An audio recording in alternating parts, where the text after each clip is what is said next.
E-Documents is a solution through EdFed 24/7 that allows you to securely retrieve current and past statement notices quickly and at no cost. Going paperless will prevent your sensitive information from getting lost in the mail and also help the environment by cutting down on paper usage. Enrolling in paperless statements is easy. Let's get started. Step 1. Log in to EdFed 24/7. Enter your online banking credentials and select Login.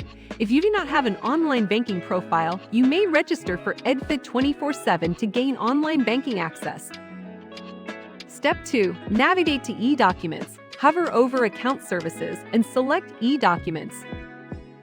Step 3. Go paperless.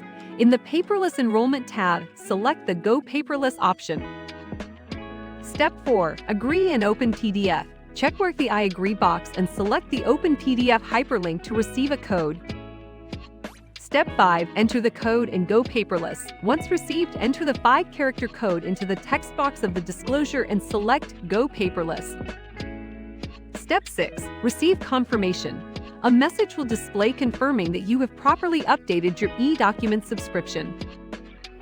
Great, you're all set. You can now enjoy the ease and convenience of paperless statements through EdFed 24/7.